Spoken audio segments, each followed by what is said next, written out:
I want to talk about two basic type of airports that you find out there. One is a tower controlled airport and the other is a non-towered or uncontrolled airport. Okay, now good chance if you've been on many of the flights that you take in an airliner, you've probably never been to a non-towered airport.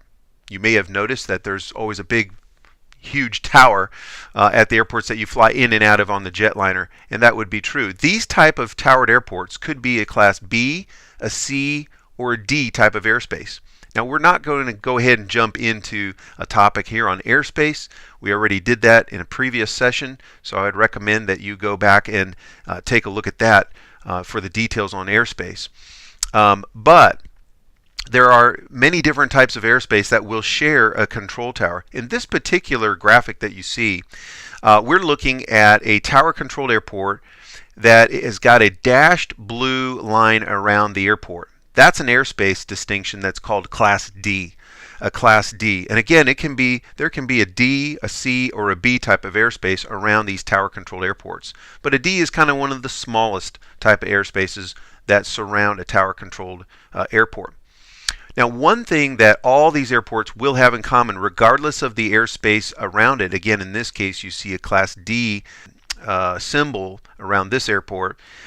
Each of these tower controlled airports will be blue in color. In other words, the runways themselves will be blue. And in this particular case, we've got a runway at this airport extending over 8,000 feet, and that's why it looks kind of slender and rectangular, just like a runway might look. But if it's an airport that's less than 8,000 foot runways, as the longest runway, it will be circular. So blue tells us it's a tower controlled airport, okay, right in the middle of whatever airspace it is.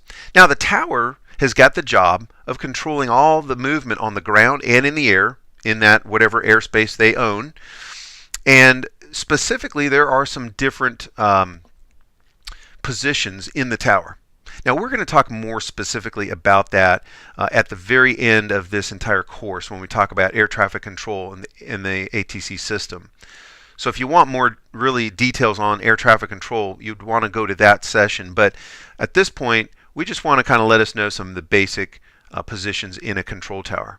For example, when the pilot is ready to taxi the airplane, that is to move the airplane on the ground, go to the runway to take off, or after the landing to come back to the parking spot, they must contact what's called ground control. And the ground control, of course, has the job of just making sure everybody's moving around on the airport in an orderly manner and in a safe flow. Okay, and so you basically would call ground control, tell them where you are and where you want to go and what your objective is, and then they're going to kind of give you the route, the permission, and the instructions to do that. If it involves the runway, that is to take off on the runway or to land on the runway, that would be the tower frequency. That would be a different individual altogether. In fact, the technical name they would call themselves is the local controller. So we have the ground controller, we have the local controller. We would address as pilots, we would call them tower. Okay, the name of the tower, and then or the name of the airport or the city, and then the word tower. And they would clear us for takeoffs, clear us for landings, or just simply to enter or exit that, or I should say to operate within that airspace environment of which they own. In this case, a Class D environment, and the airplane we have to be in contact with them during the time that we're within this circle of this Class D in this case. Two-way contact is required in that case, and we gave much more of the details about different requirements and different types of airspace in our airspace lesson, so I encourage you to make sure to review that lesson.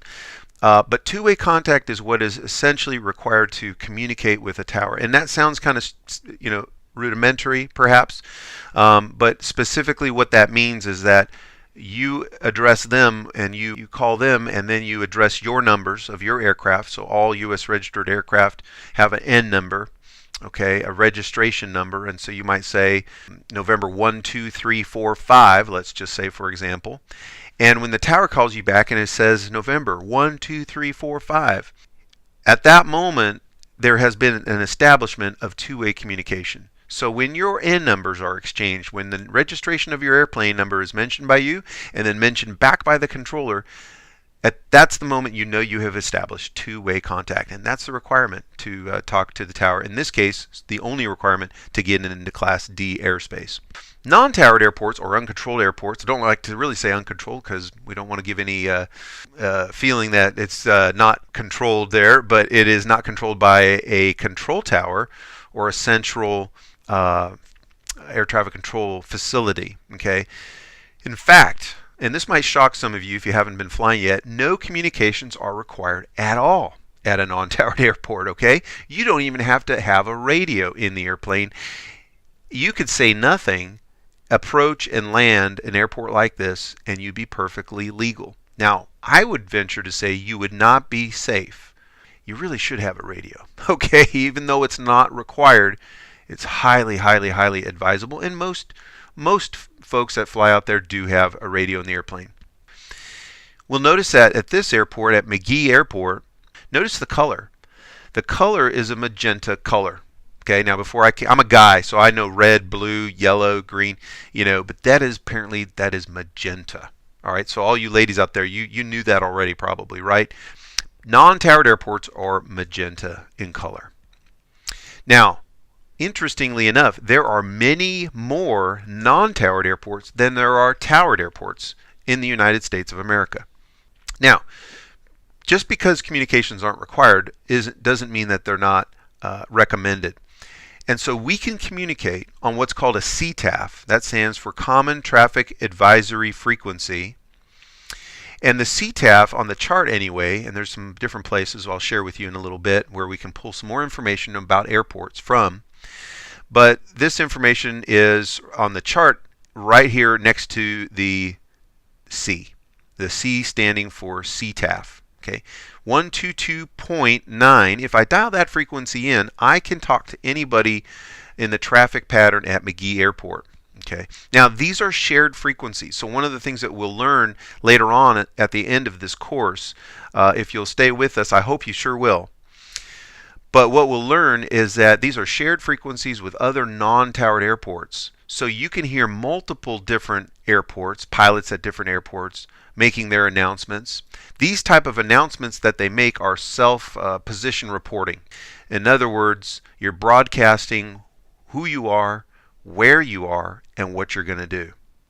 All right, let's move along. We're going to look at the airport itself and the runways and the various markings and signage and just different stuff that we're going to find around an airport. First off, we can see here we're looking down a runway, and we're going to talk about runway. You can see that the markings on a runway are white in color.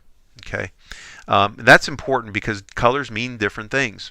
For example, we can see that the very center of the runway has a dashed white line on it. That dashed white line is called the center line. We always stay on the center line. So this is different from cars where you have to be between the lines. But in flying, we are on the line. And so we would take off and we would land on the center line. Now, if we're on a taxiway, that is not a runway, but the part that we can kind of taxi along up to and from runways, that line is yellow and it's solid. It's not dashed. So there's different things that you begin to learn. You'll also notice that there's numbers on every runway has a number. That number has significance. It's not just random. And what the significance is this. The number 20 in this case means that when we taxi onto that runway for takeoff, our airplane is pointing in the direction of 200 degrees. Okay, 200. Now you say, well, where'd you get the 200? Add a 0. So whatever your runway numbers are, just add another 0 to it. Okay, and you've got the actual magnetic heading of the runway. Okay, from this end. So from this end facing down the runway, we are facing in the 200 degree direction. That's a magnetic direction.